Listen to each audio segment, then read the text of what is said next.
This conference will now be recorded.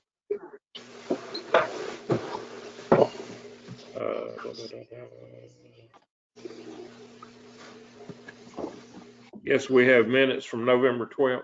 Is that right? We do. I sent them on the attachment last night and in the calendar invite earlier today. Okay. Can I have a motion to approve the minutes? This is Jimmy Dancy. If there's no amendments or corrections, I make a motion they be approved as printed. Second. All in favor?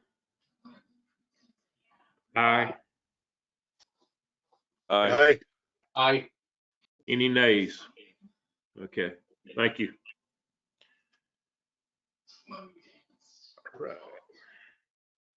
Next up, looks like IPDC branding and marketing. Yes, I'm going to turn this over to Erica Allison from Formation PR. Erica, do you have anything you'd want to present? Do you want us to do it, or do you want us to give you control so you can share? Can you give me control and I'll walk through our presentation? Sure. Sarah, can you make her a presenter?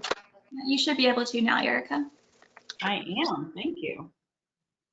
Okay, looks like you can see the screen with our logo on it. Yep. All right, wonderful. Well, thank you all for making space and time for us today. I also have Christy Bridges on the call with us, and Derek Skype is joining as well, or he is on. He's our creative director. Christy has been the project manager on this account, and I've been working on the brand strategy and helping to develop. There's Derek down to develop what you're about to see. So this is a very exciting day for us. We're sorry that Scott transitioned out right as we were about to present this to you. He did get a sneak preview before he left, but we're thrilled with Steve's leadership and happy to get started on this. So I will go ahead and get going. So as a reminder, this is what you have now for your logo. As Max likes to say, it's the sitting group, and it's that great shade of green that comes in here as well. And, you know, not to beat up on your logo, this is what a lot of planning commissions and councils of governments have done over the years, is highlight their counties, because that's who you serve. But it doesn't accurately represent who you are and the value you provide to your region. And am I giving a lot of feedback, or am I just someone else's? Yeah, it's kind of bouncing around. All right, is everyone else muted? Maybe that'll help. Nothing says 1950 better than that logo. That's true. That's true. So I'll go ahead and get through this. So when we're talking about building a brand, it's important for us just to make sure we're clear on the terminology. You've heard me talk about this before, and so I'm just going to quickly highlight a few of the councils of governments and regional commissions that we've worked with, and how building a brand is more than just their logo. It's what they say. It's how they present themselves into the world. So this one is in Ohio, but it's all about a lot of what you do, working cooperatively to improve your region. Land of Sky, you're familiar with that. The logo has to carry forward across into the marketing materials and in the work that they do. Virginia Association of Planning Development Commissions, they use a green, but it's a little bit different green than what you're using. New River Valley Regional Commission, and their annual report. Again, we're pulling everything through on that, and that's part of the recommendations that we'll make for you once you land on the logo of your dreams. Then we'll also deliver brand guidelines to you and talking points and messaging to support that new brand. South Carolina Councils of Governments, again, pulling everything through to make sure people see the value and understand that. And I'll draw your attention a little bit to this impact report. People want to see outcomes. They want to see and read about, what did you do for me? How did you improve our lives? And so it's important that we start to really shift the narrative a little bit away from a lot of process and meetings and that sort of thing, and in talking about sort of high level work that you do, and more into how many people did you help? How much money did you bring in to the region? That sort of thing. So as a recap for the work that we've been doing, we started a year ago. We started back in January. Well, actually before that, we started in late 2019, where we did just a digital and brand audit. And presented our findings to you in January of last year, right before the world turned upside down. And we moved to this format of meeting rather than in person. We began our brand development process with a new contract with you back in October of 2020. We had a focus group in November with several of you. We also sent out surveys in December. And November to January, we performed our market research. We looked at all the other councils of governments across the state. We looked at them everywhere. We looked at also economic development groups, because you all mentioned that you could be doing a lot of the work for your member governments, but they sometimes want to hire outside agencies or firms. So let's look at what do those folks look like, because you're doing that same level of service and we want to put you in that same thought process, that same context. So we want to see, well, what do they look like? What are they doing? How are they messaging? Derek began his design process just last month and wrapped it up with what we're going to present to you now. So just a highlight of what we learned from our focus group with you all. What do you want IPDC to be known for in 2021? We're here to serve. We need to build relationships. And you also said many people know that we can help, but they don't know how. What do you want the new logo to convey to others? Well, overwhelmingly, you want it to convey collaboration. You want to show that you're responsive. You represent diversity in people and geography. You provide service to those that you serve, and together, the 4 counties together, we can be more. What are you most proud of when you think of the work that IPDC does? Overwhelmingly, you said we work together and are here for one another. So the next question came up both in the focus group, and we were, based on what you told us, we also posed that question in our brand perception surveys. Is isothermal a relevant term? What do you think people said? They said in the focus group, you all said no. So then we decided, well, let's ask some other folks. In our brand perception survey, we asked, what should the new brand communicate? Service, collaboration, again, common themes. These are of your partners, your people that you work with. Confidence, expertise, modern or innovative, you're forward thinking. How well does the term isothermal fit the region? No, they said no. 68% of the people says it's not a fit. So I don't think this is a surprise for many of you. You've mentioned you get confused with isothermal community college. It's not really how you want to be known for. It's not really representative of the entire 4-county region that you serve. So we were told and asked, okay, come up with recommendations for a name. So when we looked at geography, when we looked at where you are, and we looked at what's not being used in the state and how other councils of governments and planning commissions represent themselves or convey their name, we thought that having something that represented your area of this pocket of Western North Carolina would be helpful to use. And so we came up with the recommendation of Foothills Regional Commission. And I know that's one thing you just want to settle in with, Foothills Regional Commission. So when you listen to the weather in the morning, the foothills is really where you are. That's where they talk about it. It's not the mountains, it's not the low-lying areas, it's the foothills. When you look at the geography and just looking at a map, foothills comes up over and over again. And so that was the name we went with. Doesn't mean you have to use it. And it's not that we're suggesting you change it to your legal name. You still have your legal name. This would be how you represent yourself in communication, marketing, and you can keep that legal name until you decide, okay, we want to change it. How would that work, Foothills Regional Commission, in a logo? And now I'm going to let Derek take over from here.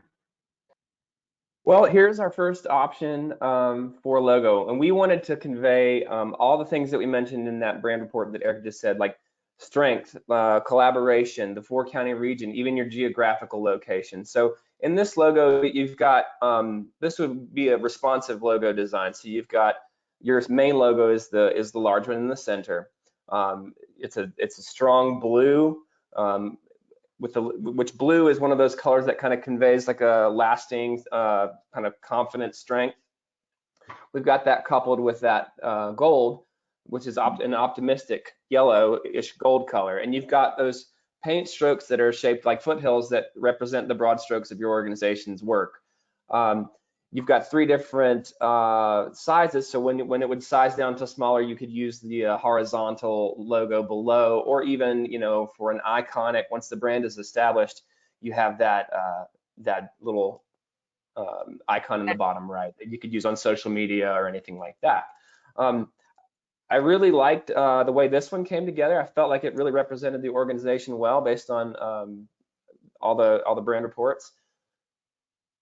And also, if I can add to that, what the 4 brushstrokes lend themselves to is representing the 4 counties. It represents service area, and also it represents your service, the services that you provide, whether it's community and economic development or planning and your specific service lines, and you might add one in there, or it might just be regional resource.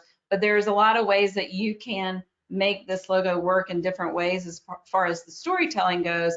And with that strength that you talked about, collaboration, those 4 brushstrokes build on each other to collaborate to form this very strong, confident presence, and almost like a badge, but it's also an interesting icon that can definitely convey we're a confident, strong provider of services to our region. Together we accomplish quite a bit, and we're here to support you. And we tried to, with this logo, the text is very heavy and very strong as well to kind of help drive that that feeling of strength. And we also, there's a second slide here that just kind of explore how that logo would look maybe over a darker color, or how branded collateral could look. If you want to switch to the sorry. next slide. That's all right. Why isn't he forwarding that? So that's, and again, what we have here is just a single color version of the logo. You know, if you look in the background, those brush strokes are kind of pulled out as a brand element. So you can use that as background or for branded materials. Moving on. Okay, our other option that we're presenting is a little bit more tech feeling, a little bit more forward thinking. We've got, again, we're representing all 4 counties, and they all come together, they converge to one solid line. So kind of like the collaboration aspect, pulling everything together to move forward. The font is a little lighter here. It's a little, it feels a little more high tech. And the color scheme really lends itself well to actually the second slide here, the reverse color, which I would actually think the primary way that you would use the logo maybe be over a dark background, say for you know, in web use, or depending on what collateral you needed for even there. This one's a lot, it's a lot brighter, obviously, color scheme, and it feels a lot more forward thinking than, it doesn't have the same strength. It's more yeah, a little more tech And innovative, and showing a lot of motion and movement, and right. and forward thinking, as we've mentioned, and the collaboration again comes through. So whether you're looking at this very different option than the first one that we presented to you, either way, you're getting that sense of collaboration. One, I think, tends to lend itself more towards that strength and numbers, and we're here to serve, and we're very confident in that. I think the other one definitely has confidence as well. It's just a very different approach, and it depends how far do you want to push your organization, whether you're isothermal or Foothills Regional Commission. How far on the leading edge do you want to be, or do you want to be a little more in the safe spot, or in that pocket? Either one can work for you based on what we've heard about what you do, based on the work that you do and the reputation you have among the folks that we talk to. Either one could work. So now it's your turn to ask questions, give us some feedback. If you want me to go back to any of the slides before, I can do that. This logo catches your eye more than the other one does. Okay. It's not as, The other one is just too dark. it's not as cumbersome. I like the substance of it. It's strong, but to me, it's too dark. The whole color The palette, first, but just too dark. okay, the first one, Max? Yes, ma'am. Okay. And of course, in my other life as a artistic designer, I was looking at this, and the first thing I thought is of a study. We did a almost year-long study all around the southeast for the the music venues in Shelby, and one of the things that we started out with was music of the Carolina foothills. And we found that almost nobody outside of 50 miles from Shelby knew what the foothills were. We all know, we live in them and we've run through them for years. I'm curious if you did any look outside our area. Of course, maybe it doesn't matter outside our area. We're talking the 4 counties. Right. But, that was one of the things we found is that foothills required definition when we talked to almost anybody outside of the foothills. And I look at this and I really like this one personally. I wonder what it would look like if you flip the circles over and put an arrow to the top where the motion is up and rising as opposed to the motion going down. And I have no basis to say that, but I just wondered about that because this shows the 4 counties combining and going down. I'd rather think of the 4 counties combining in a powerful way that lifts up. So that's all I want to say about this one, but I really like it. I'm with the chair. This is of the 2. This is my favorite. Wow. Well, I think you surprised me.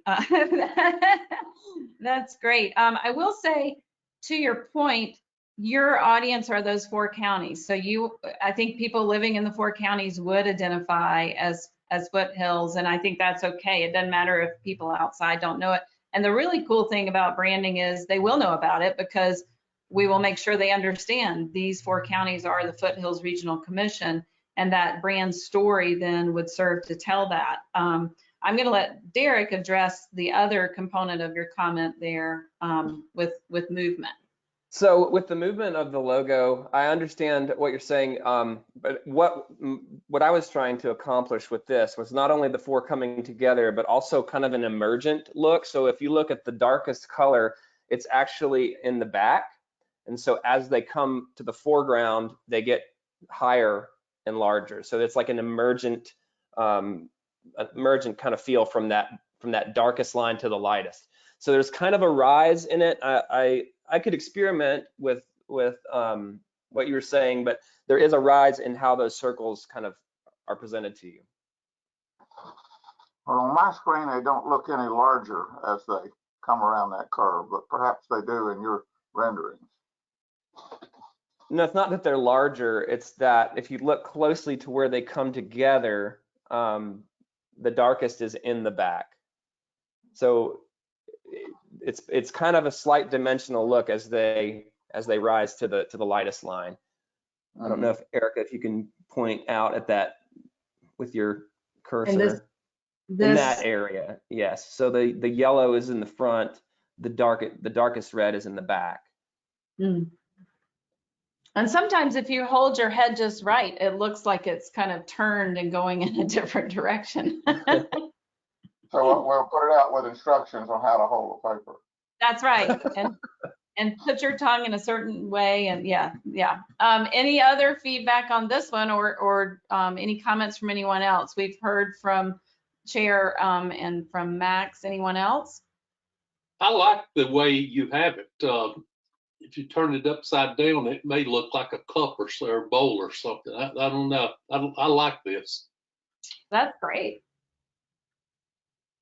Did you play with any different colors? We've played with a few. I don't have anything to show, but this one we definitely wanted to have more energy because it was kind of high-tech feeling. But we had the 2 color schemes that we landed on were this one and the reds and oranges. That being said, I mean, we can play with some color palettes for sure. Well, the blues are probably too dark. And Did you, Fred, I wonder, you know, I'm a budget, try to be a budget conscious person. I wonder which one's cheapest to print on all our stationery and stuff that we do. Did you talk with a printer about registration on the colors here? You got colors over colors. I think registration and printing is going to be difficult for that. The other one, everything's generally separate till they come together, but they're behind the name when you get there. So that might be easier and cheaper to print correctly. Did you guys talk to any printers about rendering the thing on the paper and documents and whatnot? Well, for the most part, all of your products will probably be printed in process color. I wouldn't imagine that we would do any sort of Pantone color matching for letterhead and collateral. But so in that aspect, everything would be the same, the way the offset presses work. There wouldn't be any cost differences. Now, as far as t-shirts and that stuff goes with like a screen printing scenario, this one is 4 colors, and I believe the other one is 5 if we include the black. Mm-hmm.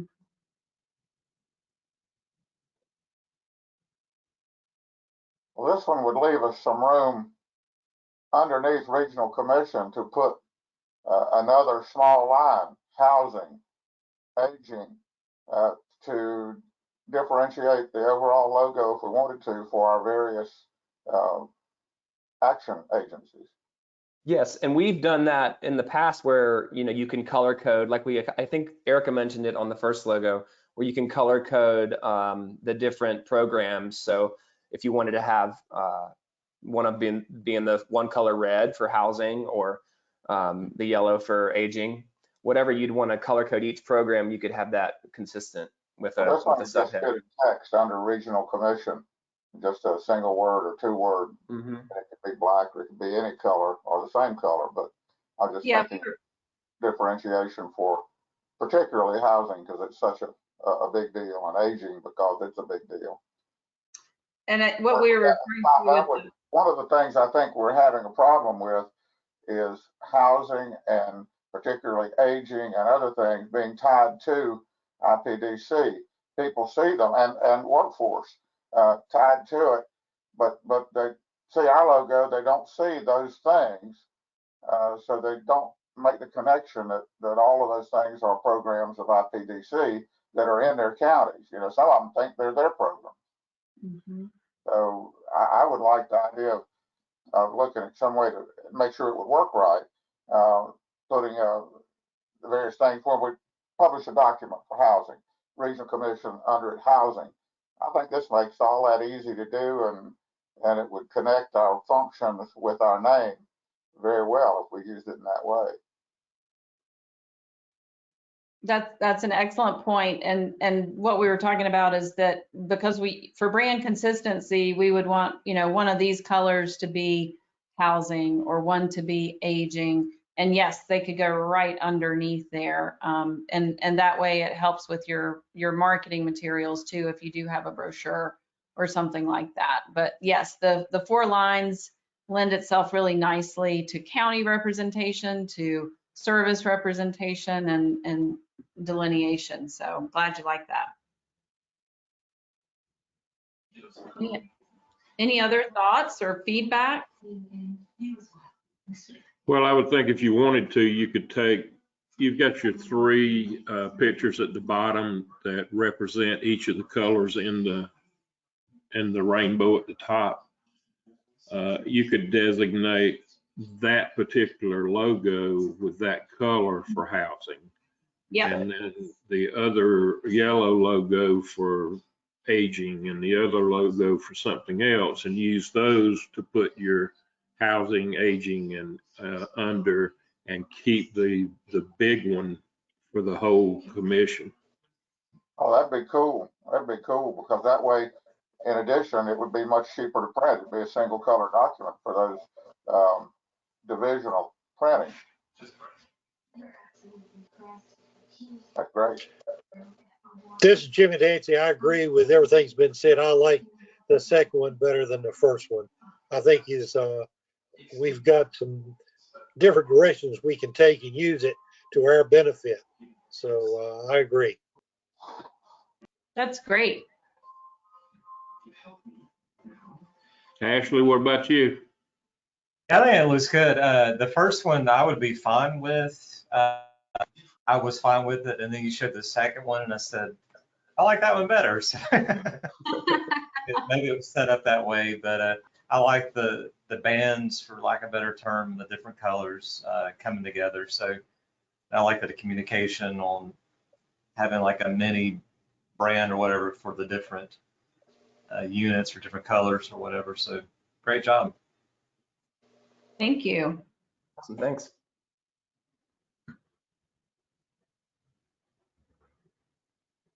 Okay, what's the next step?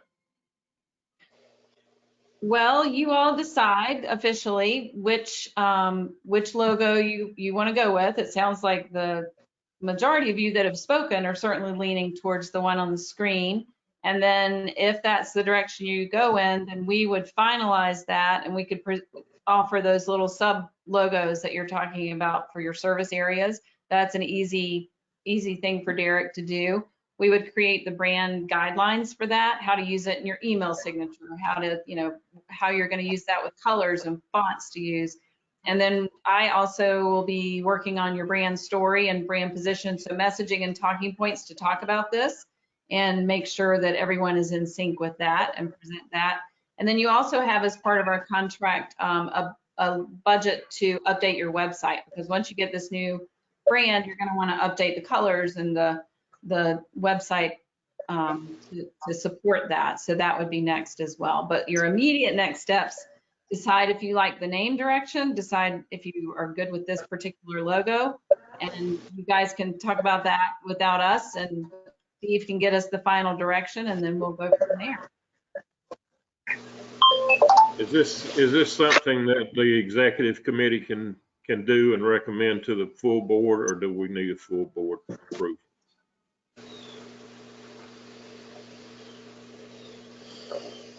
I'm not 100% sure, but I think it might be good to, if the executive board wishes to preemptively kind of say this is the direction we want to go and present it to the board, we can either wait till the March 16th meeting, or we could even try to do something before then if we wanted to move quicker. I think I'd try to take it as it is and maybe email it to everybody and say, this is the logo that we are looking at going to. These are the things that we want to use the bottom fonts for, to highlight specific services within the region, and get their feedback. Sounds good. We'll get you a sheet with that. Derek can do it in a way that will demonstrate what that looks like in branding, and so maybe it's overlaid on top of a housing image or brochure, sort of mock-up, and then that can help your full board really embrace that and understand that direction that we're going for. So we'll pull that together and send that to Steve, and then you guys can take it from there. That sounds great, Erica. Thank you. Yeah. Thank you very much. I gotta tell you, you guys surprised us. We kind of surprised ourselves. Yeah, that's great. Wonderful. I'd like to suggest maybe that we ask our consultant to write us up an explanation that incorporates most of this conversation, put with an explanation so that the full board will know why we went this way and how we intend to use it.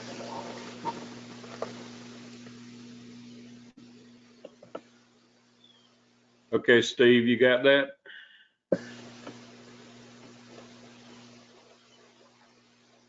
Okay, well, we will leave you the rest of your meeting. Thank you again. Thank you. Thank you. Great job. Great job.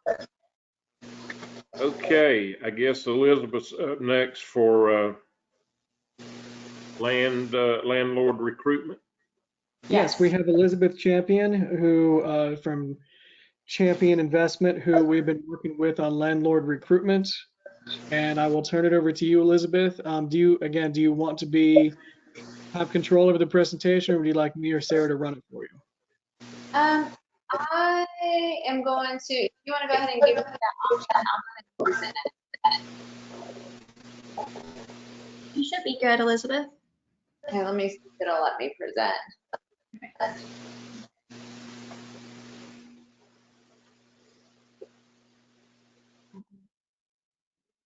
And I'm going to go ahead and let one of y'all present it. It's not letting me upload it on my end.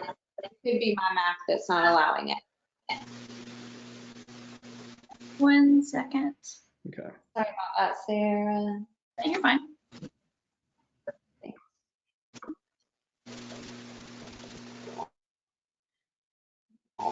While we're getting it presented, this is the information. First of all, thank you for this opportunity.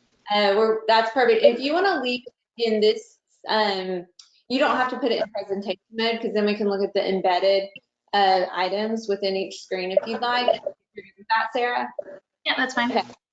So this is what the research that we put together.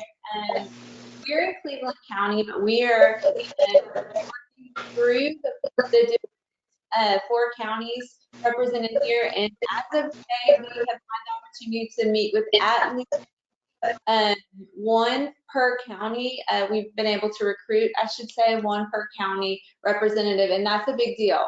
I felt like, because Polk County, we've learned so much about every county, but that one was very interesting once we started digging in. So if we want to go to that next slide, we're going to look at some of the data that we've seen here. So we're looking to provide quality economical housing. And if we look at this, we can see that some of the data we've collected so far, it looks like greater than 82% of those that we've met with, being landlords, investors, real estate agents, the different people that we're contacting and meeting with, say yes. They would like to work with Section 8. That's something that they're very interested in.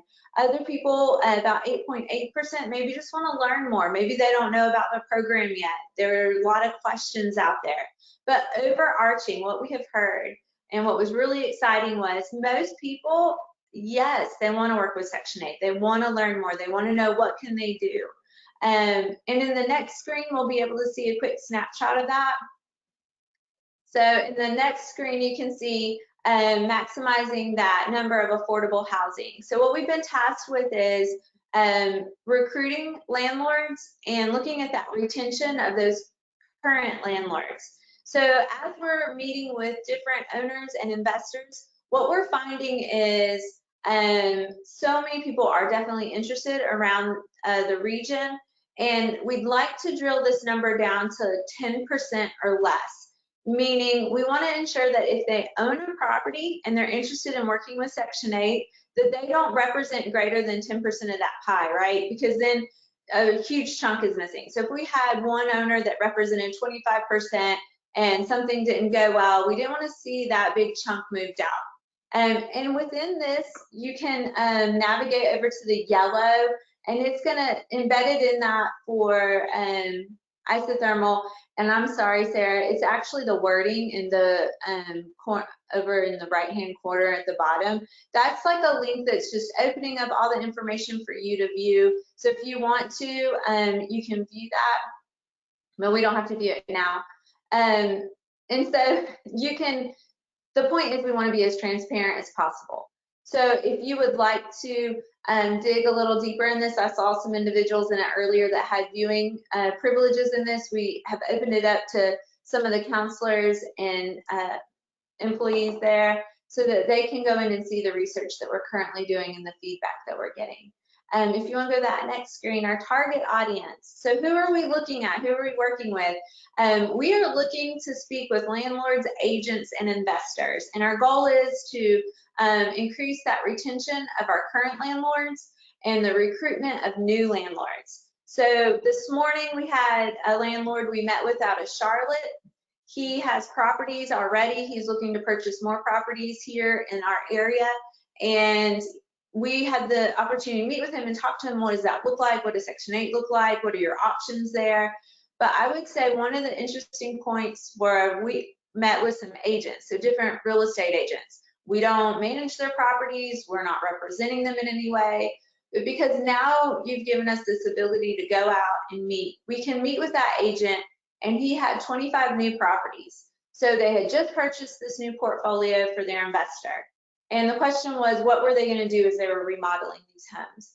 And as we sat down and met with him over coffee, and Jeremy and I went through some different options and what it looked like to work with Section 8 here in Cleveland County, because those are where the portfolio was, versus Mecklenburg County, and they were not aware that there was extra vouchers out there. So those 25 properties are being remodeled currently, and the goal is to open each one of those homes up to have a voucher assistance. So putting them on the Section 8 program. So we're really excited to hear the community support out there and what people were saying as far as when they were developing their properties and moving forward. And so in the next slide, we can see what were we finding. Okay, so this is really exciting for us in our office, that trend analysis. So as we're going out and meeting with different landlords, as we're going out and having our meetings and looking at properties with them, Jeremy recently went and looked at, she has, I don't know, closer to 30 properties, and he went and looked at all of her properties. Her biggest concern was that they may not pass inspection. So just coming beside the current landlords, but we wanted to know as we were meeting with them, what was it that was holding them back from working with Section 8? And what we found pretty much across the board was greater than 48% were just a novice, meaning they were new to the program. They just didn't know what did it take to get that home through Section 8. And talking to some of the counselors, let's say someone has a voucher and they already have a home. Generally, what we'll see in our office is that landlord doesn't want to work with the voucher because they just don't understand the process. How do you fill out the paperwork? What do you need to do? What does that lease look like? What is their responsibility? So it wasn't that they didn't want to work with Section 8, they just didn't understand the process. Another 24% was just the infrastructure. Maybe they had a bad experience because they didn't properly understand what it took maybe for that inspection or what that next step looked like. Maybe they took the home off the market and it took 60 days and then the resident, unfortunately, it wasn't affordable for them. So what does it look like in their internal workings to get that home rented and a tenant in the home through Section 8? While in our office, we have about 100 active vouchers, I would say that we have a pretty clear understanding of what that looks like. What does it mean to work with Section 8? What does it look like to have an easy transition from application to lease signing? So coming beside some of the owners and working with them to understand that and allowing them to continue to manage their own properties. And another one that seemed to be prevalent was discussion and having a platform for discussion. So while Jeremy has worked with Section 8 for many years, he has those developed relationships there. He can call Pam or a vet. He can have these conversations that need to be had, ask those questions for clarity, but some owners just didn't have that or maybe didn't know what that would look like. So having all three of these components, we feel like would allow for a strong relationship with the investors to ensure that they have those. So how do we get from this problem to solution? So in the next screen, we've got a lot of information packed in there because I didn't want to miss anything. So here you're going to see our goals and objectives. And within those goals and objectives, there's a lot of information packed in there. So I will say it's really exciting to see everything that we're doing because it's a large area that y'all represent, right? You represent 4 counties, and in these 4 counties, it's over 1,100 families. And just imagine how many landlords are out there. So we're talking to them. I accidentally called one of your executive board members, and I was having a great conversation with him, and he's in this meeting now. And he was wonderful to talk to. He was great. He gave me some wonderful information. So what I'm saying is what we're hearing is great support. And so we want to give them tools. So circling back around to how do you provide them with the information that they need, right? So implementing very specific strategies such as tools. One of the tools that you asked us to create was a brochure, a packet, a survey. We've already developed those. We're going to look at them quickly in just a minute. And then we also added frequently asked questions. So during our research, one of the things that we found was we needed to ensure that we were looking at what we would call high performing programs out there. What across the nation are some of the top Section 8 programs, and how are they getting there? What is it that they're doing? And what does their website look like? They all have a very specific way for those owners to get their information 24/7. So while we've developed a very quick snapshot of what this brochure could look like, we've also started looking at an owner packet that will just answer those questions for them, so that when most of them, right, they're local business owners. So during the day, they may be busy and it may be 11 o'clock at night when your offices are not open to answer their questions. Another thing that we discussed was creating an advisory panel. That's part of our agreement. We began researching what that could look like, and that goes to answer one of the concerns of having a place to house just a platform for productive discussion. And then another thing is a packet on how to become a landlord. So having one of those online. So it wasn't that, for example, Sarah, we met with her. She's got 25 properties. She's never worked with Section 8. We went and looked at all of her properties. She was concerned they wouldn't pass. Jeremy looked at all the properties. Absolutely, they were in great shape. But her question was, well, what is my next step? How do I actually become a landlord?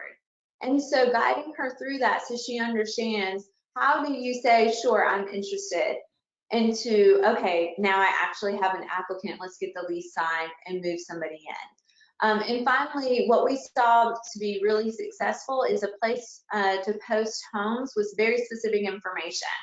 So there was one location that allowed residents to go find homes, whereas they could go to rent.com, and it might be that those homes have already rented. It may be that they don't say they accept Section 8. They could go to, here in Cleveland, in Shelby alone, we have 4 or 5 different property management companies, to save them time and energy to go to every single one of us and find out what do we have available, trying to have one location for them to locate available homes for them. So client implications, what is that? Educating our investors on what fair housing is. I know what fair housing is. I'm licensed, I'm a licensed agent, so I know what it is. But just a local individual may not have ever had that training. So ensuring that they understand what fair housing is, trying to supply this information online so they could have access to it at a click of a button. They can go there and refer back. Maybe we've met with them and they think about it a week later and they have a question. They have a resource to go to. Again, having that platform for discussion and a defined and direct infrastructure, more like a flow chart. So we start here, the home is available. I want to open it up to Section 8. What does that next step look like? How do you fill out a voucher for an applicant? What does it look like? And so coming beside that landlord and allowing them to ask us those questions and walk them through it so that the next time they'll know how to do those. Any questions on that? Okay, in the next slide, we're going to take a quick look at the landlord brochure. So this is, again, a ton of information in here that we can easily pull out. Obviously, the logo will change and the name will change. So within this is just a quick snapshot of what to look at and why should we choose Section 8 housing? What are some of those benefits? What does it mean for that relationship and responsibility? And that was the biggest concern, was maybe an investor didn't understand what their responsibility was. They need to screen those tenants. They need to ensure that that lease is upheld. How do you do that? What does that look like? What is HAP's contract? What is that voucher holder's responsibility? So kind of outlining those in different ways. And so this was a brochure that we put together. Again, we can change the color. And this was just more of a format of what we'd like to see so that we can get some more information out to the landlords. And then on the next screen, is the survey for landlords. So we've already developed the survey questions. We haven't pushed it out yet because we want to make sure we wait until the new name and the new logo are put in place. But with this, we've already started doing some of these, and I was talking to Steve about this a couple of weeks ago. So when we look at the survey, can we email the survey out? Can we mail it out? Absolutely. But what we're finding is when we call individuals, when we meet with individuals, we can get that quantitative information from them if we just hand them a survey. But if we want more of the qualitative feedback, we want to know the why behind it. We kind of want some more background information. If we take the time to sit down with them and have a conversation, we're going to be able to obtain a little bit deeper information. And then we wanted to point out in this next one, our focus projects. So we have 3 main items we wanted to present to you today. Item number 1 is increased availability of housing.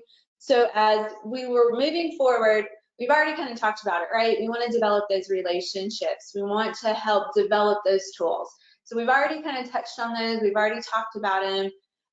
But then moving into that item number 2, we're working with some other local organizations and that we hope can also work with Section 8 to help those and assist those at risk who are homeless. So part of the 5-year plan that we read on your website was that you wanted to assist those at risk or who are homeless.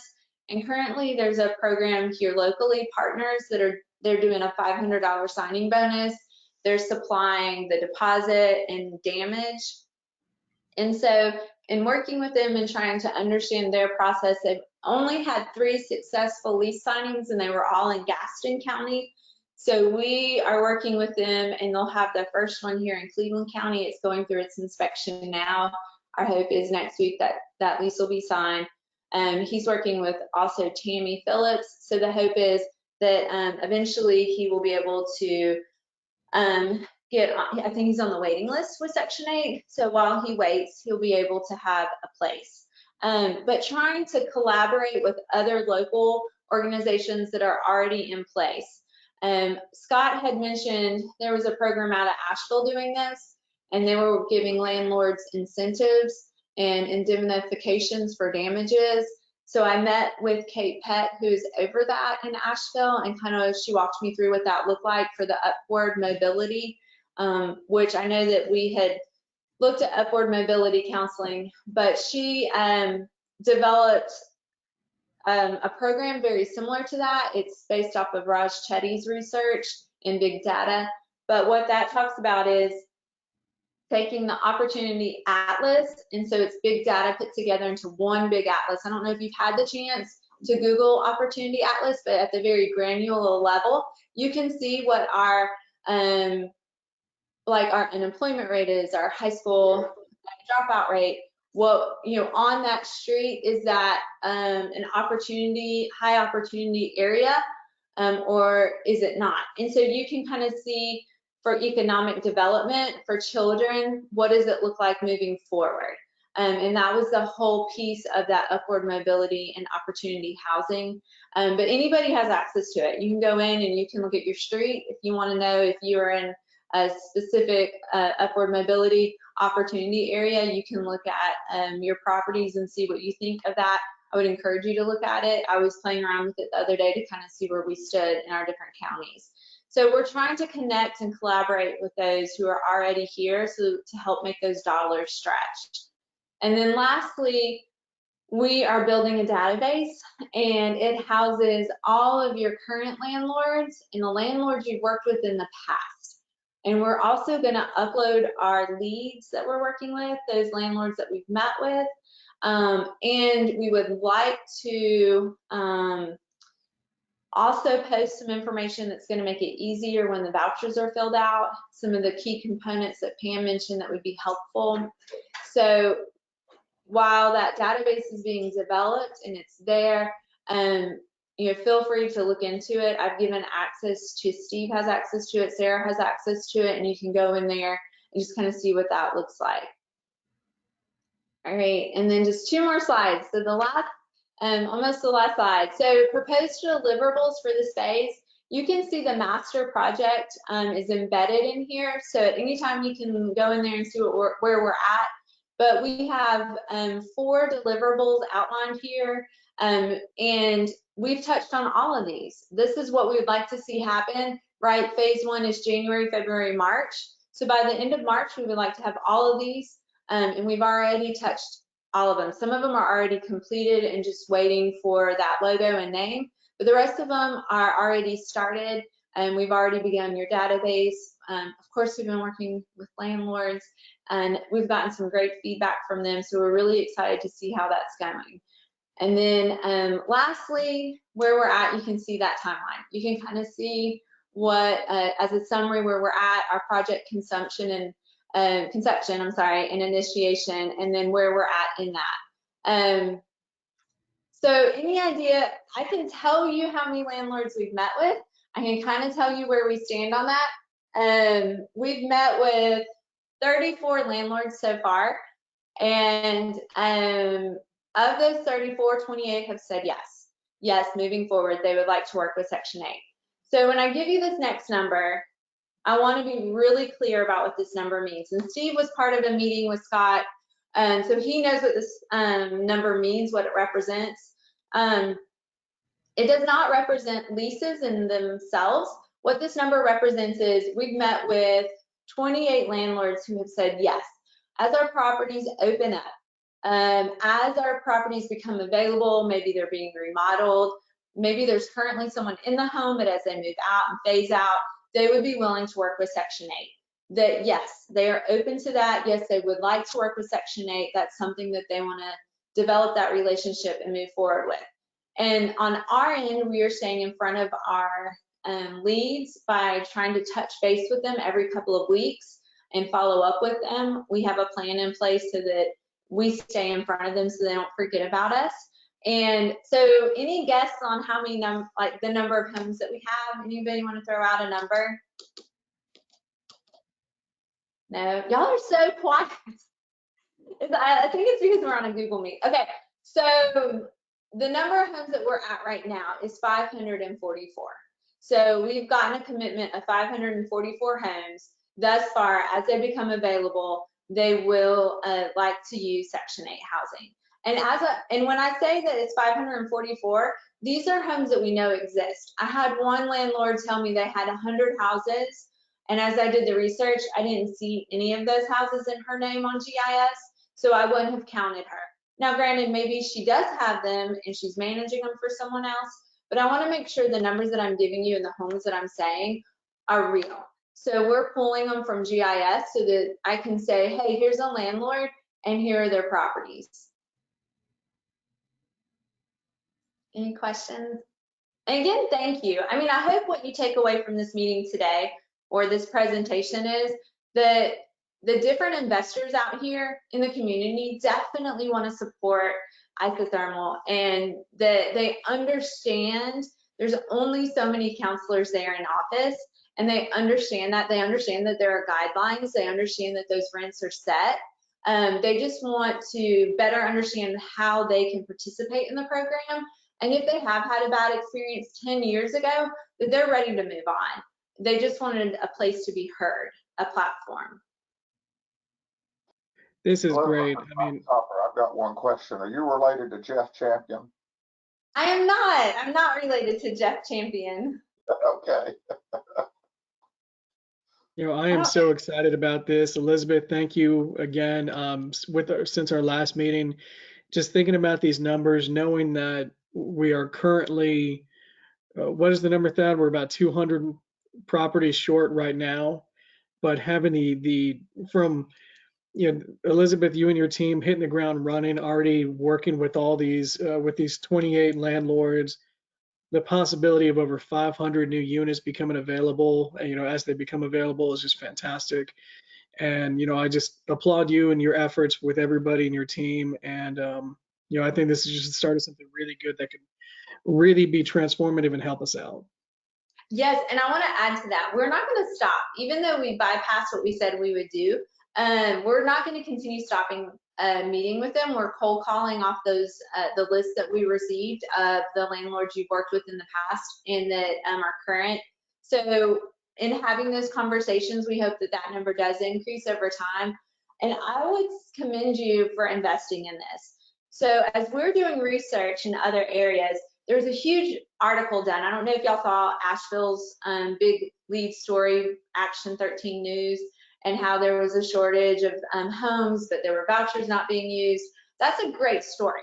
But at the end of the day, they're only working with, their goal over the next 20, 25 years is to only help 15 families, just 15. So while they have a $10,000, it's a $10,000 damage indemnification in place, and I think like a $2,400 landlord recruitment incentive, that's only for a handful of homes in comparison to what you're doing. Where I liked what the marketing lady was saying is referencing what you are doing. Y'all are already helping over 1,100 families. You're looking to push 250 more families and offer them a home.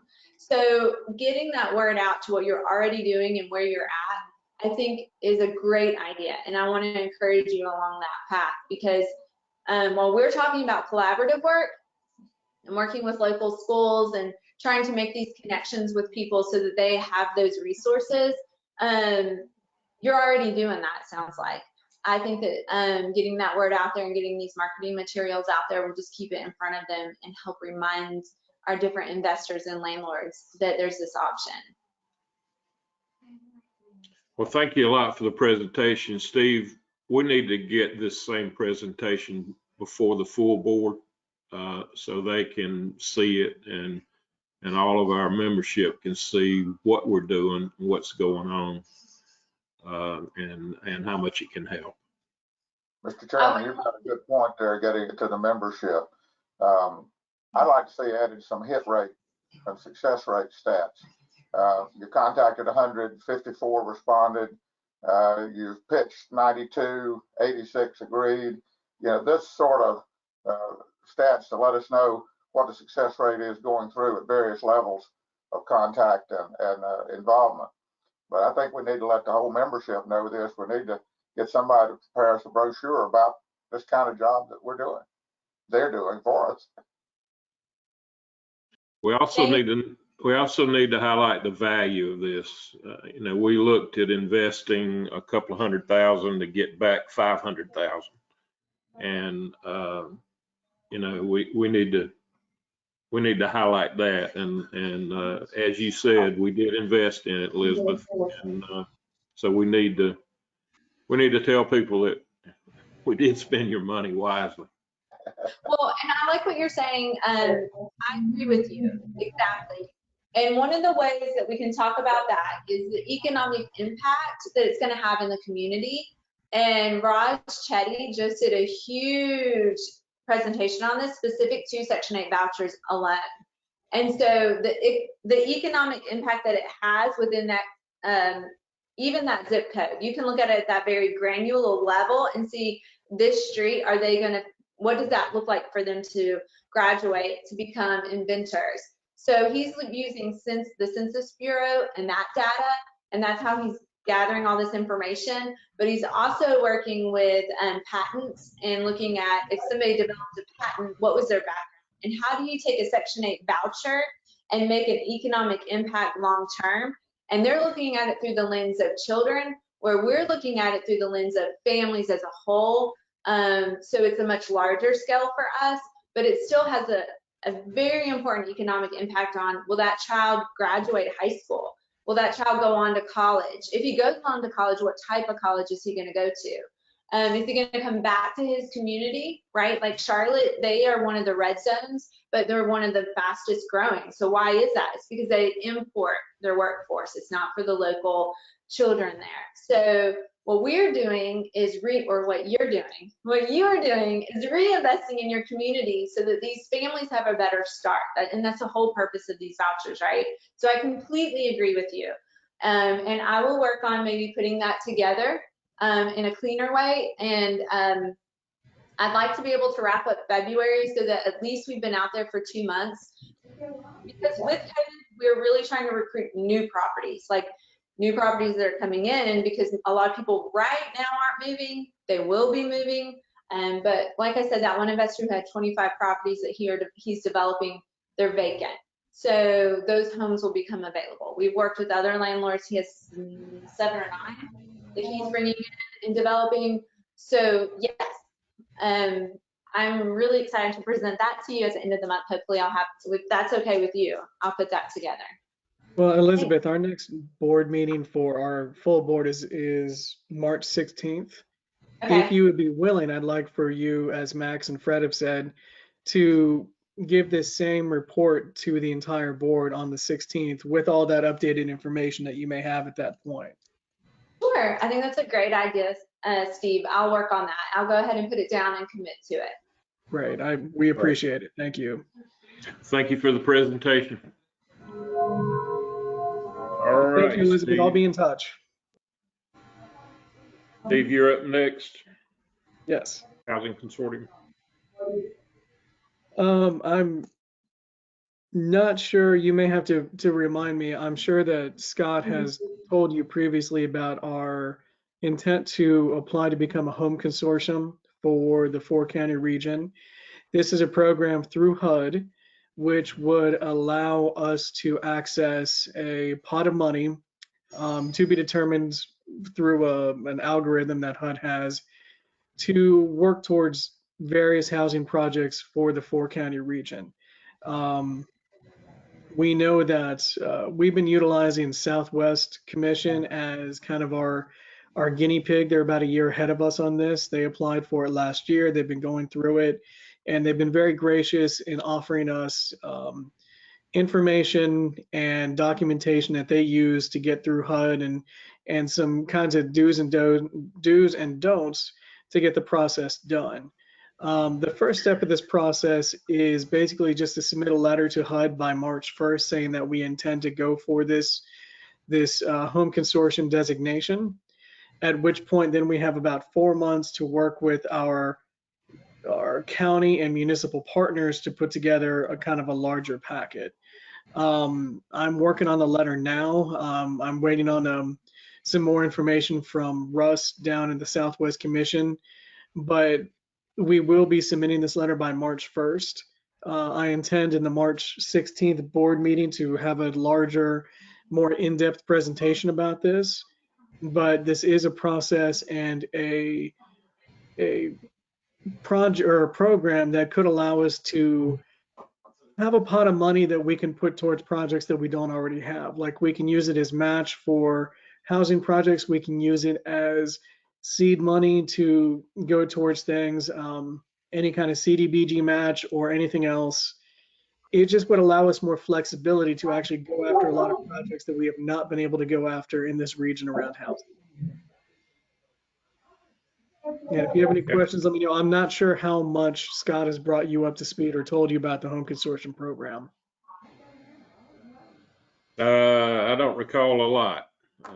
That Okay. may be something that we cover with the full board when we get into the March meeting. And we do have to submit the letter of intent though by March 1st. I can submit that to all of you early next week for you to look at before I send it in. And I can also put together an email with information about the home consortium and send it to you all tomorrow if you wish to review it.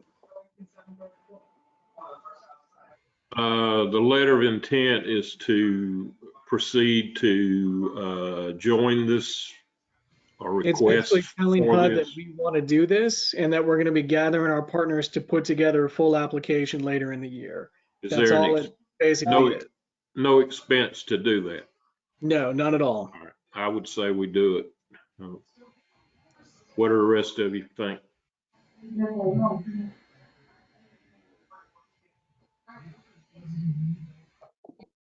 Okay. I don't think there's a lot of approval on that. That sounds like normal operations, and we've already been through it. I agree.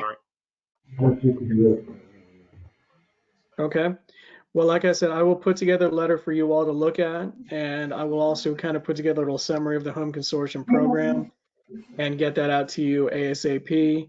And then we'll get that letter submitted by March 1st. And then at the March 16th board meeting, I will do a full presentation to the entire board about the program. Great. All right, Thad, you want to talk about the audit? Yeah, sorry, I had to find my unmute button. So on the line with us today, we have Owen. I've heard. Do what, Max? I'm sorry. I said that was the best audit, best audit presentation I'd heard. So you turned on the mic. Well, on the line with us today, we have Owen Cole. So luckily, you guys don't have to listen to this all the time. Owen was our lead auditor, and he was helped by one other guy from ASW, Anderson Smith and White, our new audit firm. We were very pleased with their audit process. I think we got to know them a lot, and they got to know us a lot over this process, and I think it's going to be a great relationship going forward. But Owen, I'll turn it over to you.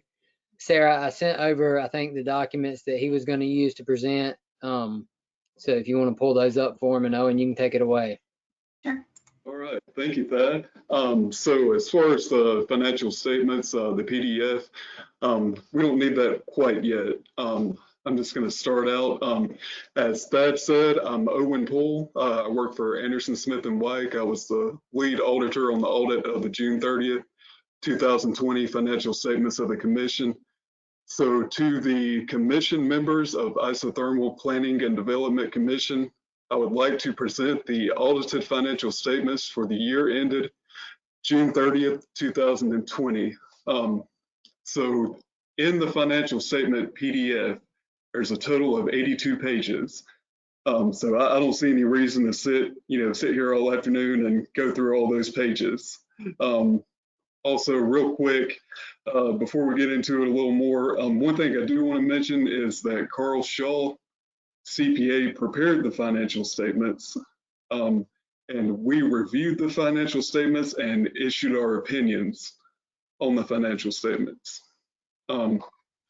So in general, this is what we consider to be a very good audit. There's 4 opinions that we issue, and all of those opinions were unmodified. This is commonly known as a clean audit report. It is the highest level of assurance we can provide as your auditors. And as I just mentioned, there's 4 opinions that we issue. So one is on the overall financial statements. One is on the overall internal controls over compliance. There's one on compliance over federal programs. And there's one on compliance over state programs. Like I said, all 4 audit opinions were unmodified. That means we didn't find any items that had differences or were departures from financial reporting requirements. If we had found any such differences or departures from financial reporting requirements, we would have had to modify our opinion. But we didn't note any such items. There were 2 items that we did note that we have to report to the governing board, but we will cover those in more detail later. Sarah, if you can go to page 3 of the PDF of the financial statements. Okay. This one? It's going to be on down. So the first section is management's. Well, that's our opinion right there. But if you can just keep on going down. Okay. Those are all Roman numerals. So after the Roman numerals, it should just get into pages. So it'd be page 3. Gotcha.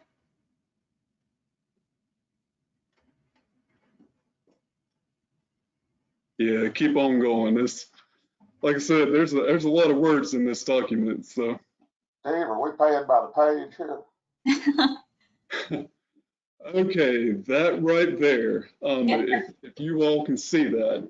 So this right here is your general fund balance sheet. And this is just how you know where you are at the end of the year. It's just kind of a snapshot. It shows your assets and your liabilities. And it also shows your fund balance, which is basically the difference between your assets and your liabilities.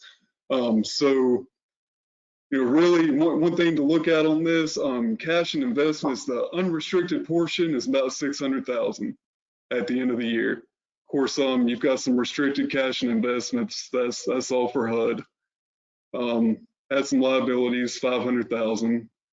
But then your unassigned fund balance is about $75,000, which that is an increase from last year. I think unassigned fund balance was negative.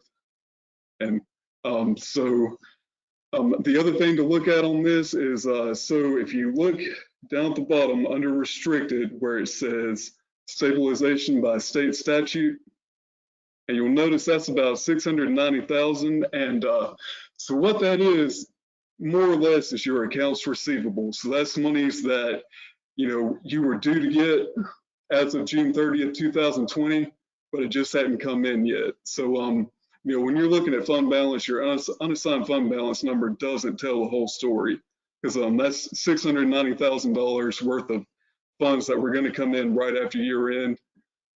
So, you know, just wanted to kind of point that out. And Sarah, if you can scroll down 2 pages. All right, so this right here, this is your income statement for the general fund.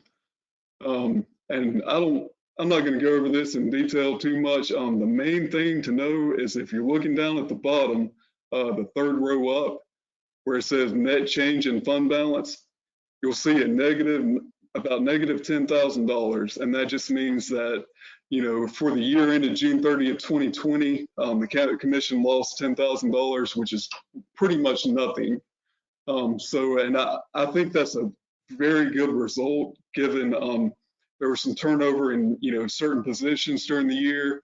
That, of course, being a new finance director, but also just with the pandemic and everything going on, I mean, you know, that's a very good result, I would say, operationally for the year. Okay, and so we're going to skip on down. We're going to skip a bunch of pages. These are just kind of, you know, stuff that's required, but it's just a lot of words. So if you can skip down to page 57, Sarah.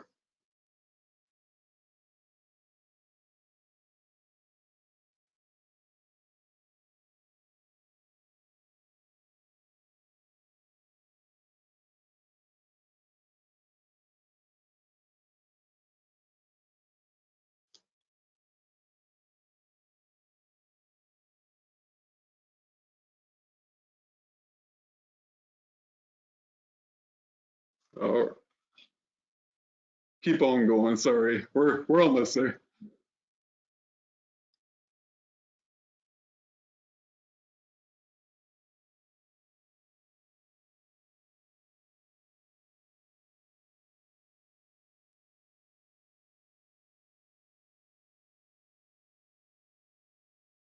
Okay, so this is it right here. So these are, as I'd mentioned previously, if you can go up 1 page, Sarah. As I'd mentioned previously, there were 2 things we noted that need to be reported to the governing board. The first one is, so, you know, an entity that gets federal money has to get an approved indirect cost rate, and it's basically approved by whatever federal agency you get the most money from. So for you guys, it's HUD. But the last approved indirect cost rate was for the period July 1, 2016 to June 30th, 2018. So that basically means for FY 2019 and FY 2020, there wasn't an approved indirect cost rate. So it's just something we have to report. It's just a, you know, a federal requirement. If you look down where it says question cost unknown, and the reason we put that is because if there was a significant, like say your indirect cost rate went down 15%, you know, because that is currently in the process of, you know, getting the 2019 and the 2020 indirect cost rates approved. So if that came back and it was say 10%, you know, lower, and it turned out you guys had charged too much to federal programs for FY19 and FY20, there's a chance you would have to pay that money back. But fortunately, from what we've seen and what that is currently thinking, you know, your indirect cost rate is probably going to be about the same. or it's going to go, it might even go up a little bit. So, you know, I don't really think that any money will have to be paid back, but it's definitely something we just, you know, would want to mention. And like I said, I mean, the cause of this, of course, is just oversight. And like I said, Thad is currently, you know, working on getting these updated and approved. So there won't be any issues going forward. And Sarah, if you can scroll down one more page. And so this is the second thing, and all it is so within 9 months after year end, there's a audited submission of financial information that has to take place to HUD. It has to be submitted through this REAC website, REAC website. And that didn't take place, and that was just, you know, the audit, of course, was held up a little bit last year because the Kavanaugh McDonald, the actuarial report. And then, of course, you know, with the prior auditor, it just never got done. So all it is the 2019 one wasn't submitted on time. It's not something I would think of as a big deal by any means. And also, it's important to note that Thad is currently working to get this resolved. So, you know, it's not going to be an issue at all going forward. So that's the two things that we have to report. I do want to say, you know, neither of these findings should have a significant impact operationally on the commission.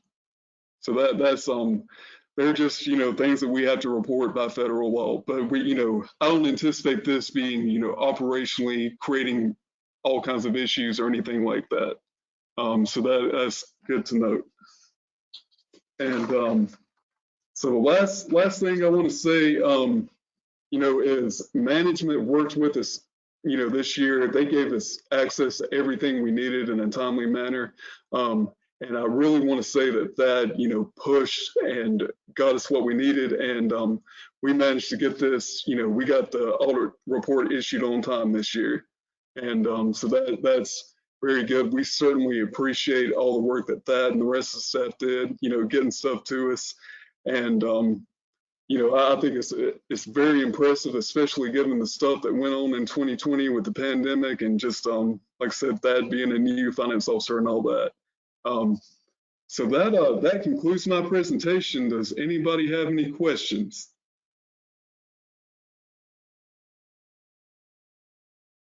I don't think I have any questions. I have one comment. If I remember correctly, Owen, one of those citations was because a former auditor did not submit something that was supposed to be submitted. That is correct.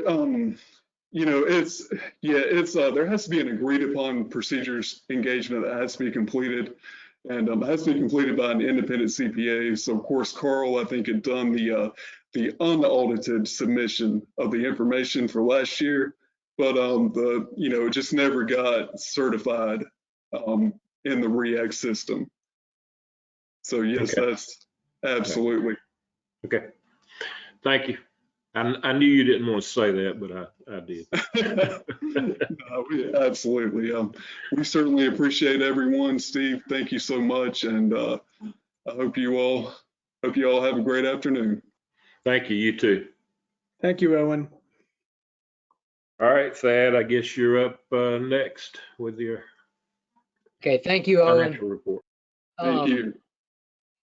So I think Steve has that.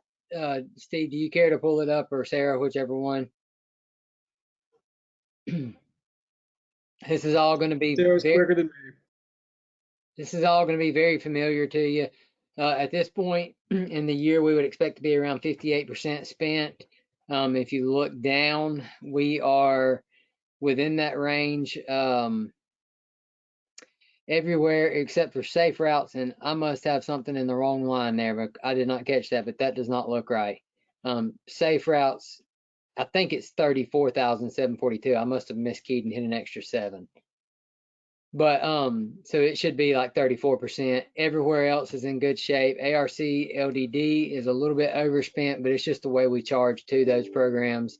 That'll all kind of fall back into place. So we're in good shape financially, as far as expected percentage and how we've been budgeting and spending our monies this year. And then if you can pull up the cash graph. So this is the cash graph. It's really hard to see, but this lighter blue line represents 2021. And if you look back at last year, this year's number, or this year's graph, is sitting right on top of where we were last year. So that's a really good sign. I would say that indicates we are right where we need to be. These numbers are as of October because some of those responsibilities just got shifted around and it's just a tad bit behind, but we're working right now to get that caught up and we're going to be in good shape. But everything looks good. If there's any questions, I'll be glad to address those. But that's the cash graph and the financial summary. Thank you. Thank you. Executive Director Search. I have received so far 5 responses to the ads that we sent out. I will share those with those on the board when I get the rest of them, when we're at the end of or I can send them earlier if you like. But we're collecting those so far. Steve, was there a location to mail them in if somebody wanted to mail them in? We actually did receive one via mail. I have put them in Scott's mailbox in our office. I can either have somebody drop them off to you, or we can have somebody scan them in and send them to you, whichever you prefer. When you and I meet next time, I'll get it. Okay, sounds good. All right. Okay. Anybody have any announcements? Our 4th annual legislative gathering will be February 22nd via Zoom. It will be at 12 noon, not at 9 a.m. Yep, that's correct. And we have sent out invitations to legislators and staff. We have received 3 positive responses so far. Hopefully we will be getting more. I will be following up via phone with all offices on Monday. Also going to put again something in the newsletter, and we will put out a special email to the board, of course, with the invitation to the event. But also, if any of you have any pull or sway, or would like to call any of our local elected officials to, try to convince them to attend, please feel free to do so. We're going to try to get the list of things that we're working on to all of these legislators ahead of time so they can prepare to discuss with us what they're doing to help us with the items that we're working on. This could be somewhat cumbersome via Zoom to have 50 people on there all trying to ask questions. So hopefully we can get questions ahead of time other than the things that we are working on and want them to tell us what they're doing for us, so that we can keep this to a good time frame and not get kind of out of hand, because it's kind of hard to hopefully, Steve, will be able to have people muted. And if they want to speak or say something when the time comes, you can identify them and let them speak versus people just chiming in whenever they want to. And we will have it in a format with a panel format with the legislators. So it won't be quite like this setup that we have now. We'll have an actual panel. I'm not a Zoom person, but I imagine there's a way to be able to submit the questions via email or by chat along the side of the meeting. I think Yes. you can probably restrict it to that early on, and that way you can wean out the duplicates and figure out who to address them to, and then you address them to the participants that are being asked. What do you think, Fred? That means that we can keep control of the thing and not let it go to pieces. Absolutely. Yeah. That sounds good. What generally happens is like here, everybody's trying to talk at the same time, and you What do you can't. mean? I don't understand what you mean. That's who I was talking about. All right. Anything else? Let's see. Next full board meeting is March the 16th. Time will be announced. Anybody have anything else they want to input? If not, thank you for joining, and see you later. Thank you, Mr. Everyone Chairman. have a great day. Everybody do the same.